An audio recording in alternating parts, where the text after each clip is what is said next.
Moje ime je Arne Seleć, imam 21 godinu i želim da pričam o pomirenju.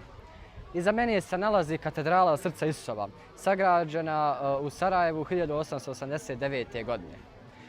Ovo je katedrala koja je tokom rata u Bosni i Hercegovini znatno pomogla građanima Sarajeva, dajući im humanitarnu pomoć bez obzira na etnicitet i bez obzira na vjeru. Zašto ovo ne govorim?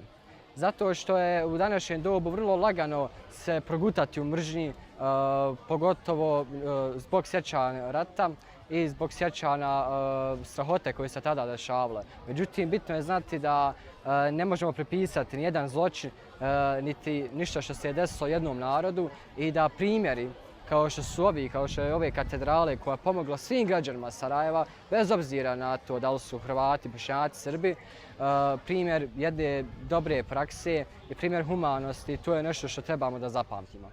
Ispred trga katedrale je statua Ivana Pavla II, popa koji je posjetio Sarajevo 12. 13. aprila 1997. godine, to su godine poslije rata.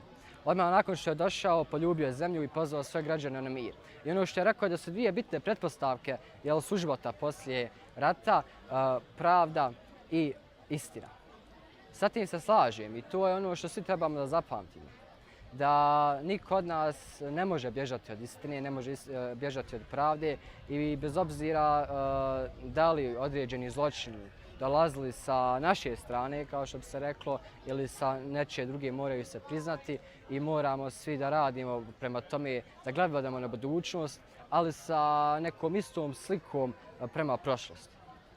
Ako budemo samo štitili ono što je naše, bez obzira to što su naši možda uradili, da li to dolazilo sa bošnjačke, hrvatske ili srpske strane, nećemo imati pomirenja. Jer to nije istina i to nije pravda. Zaobilaze se time te dvije komponente o kojima je govorio Ivan Pavao II. Rođen sam 1999. godine. Nisam vidio rata, hvala Bogu, ali zašto pričam o njemu? Zašto ne pričam o budućnosti, o ekonomiji, o nekim drugim važnim pitanjima? Zato što, nažalost, i to možemo vidjeti svaki dan, nacionalizam, mržnja, preliva se sa starijih generacija koji jesu iskusili rat, koji su iskusili razne grozote. Sve se to preliva na mlađu generaciju, na moju generaciju. I ja, nažalost, moram da slušam o tome kako su drugi drugačiji lošiji. To u Sarajevu, ja bi rekao, jer sam rođen ovdje i možda i subjektivan, ali nije problem veliki. Međutim, u manjim sredinama koje su možda do duše iskusile neke groznije stvari tokom rata, jeste veliki problem. Problem je gdje se mlađe generacije ne mogu, gdje su učenici razdvajani, gdje Bošnjaci, Hrvati, Srbi ne mogu da funkcionišu zajedno. To nisu oni izabrali. To su i nametnule starije generacije. I to je veliki problem. Sa mržnjom se ne rađa. Mržnja je naučena. I to je jako bitno za zapamtiti. Mi mladi, mi treba da pričamo o budućnosti, o ekonomiji, o onome što nas zamara i ono što su naši problemi. Međutim, ne smijemo upasti u zamku nacionalizma, u zamku mržnje drugoga i drugačijega. Ne smiju mladi Bošnjaci da mrze Hrvate ili Srbe, ne smiju mladi Srbi da mrze Hrvate ili Bošnjake i tako isto ne smiju mladi Hrvati da mrze Bošnjake i Srbe. Treba da se borimo protiv toga. Treba da prevaziđemo strahote i sve priče rata. Ne smijemo da generalizujemo. Svugdje ima dobrih i loših ljudi.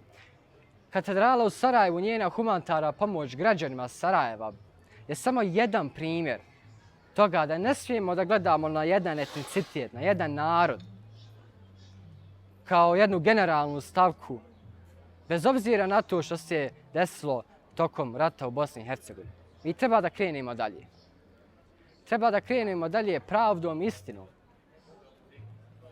Ne smijemo ignorisati ono što su odluke sudova, ne smijemo ignorisati ono što su dali pripadnici našeg naroda počinili, tako dali pripadnici ostalih naroda. Bitno je da priznamo sve što se dešava i da tako krenemo dalje. I zato pitam, Bošnjaci, Hrvati, Srbi, kada je dosta mržnje? Kada je dosta priča protiv drugih i drugačijih, protiv drugih naroda? Ono što se desilo, desilo se, ali moramo nastaviti dalje, uz istinu i pravdu. Ja naše različitosti ne vidim kao nešto što treba da nas udaljava, već nešto što treba da nas zbližava. Bosna i Hercegovina je prekretnica civilizacije, prekretnica različitih kultura i to je ono što treba da baštinimo, čime treba da se ponosimo. U Bosni i Hercegovini imamo perfektan spoj islama, pravoslavlja, katoličanstva, različitih kultura. U Bosni i Hercegovini imamo kulturu koja prečiže od srednjeg vijeka do Osmanskog carstva, do Austro-Ugarskog carstva, bivše Jugoslavije i današnjeg vremena. To je ono što treba da baštinimo. Sarajevo, kao i mnogi drugi gradovi u Bosni i Hercegovini, su primjer toga. Gdje su džamije, katoličke crkve, pravoslavne crkve zajedno, jedno pored drugog. Samo u Bosni i Hercegovini ćete u isto vrijeme čuti ezan i zvona crkve. To nikako ne treba nas udaljava. Ja to gledam, ja se time ponosim. I mladi treba to da baštini, to treba da čuvamo. Ne da se na osnovu toga razdvajamo, već da se upoznamo sa drugim i drugačijim. I da to bude naša tradicija i nešto što treba zajedno da čuvamo. Multikulturalizam nas spaja. To ne treba biti osnov za podjelu, već osnov za budućnost zajedno.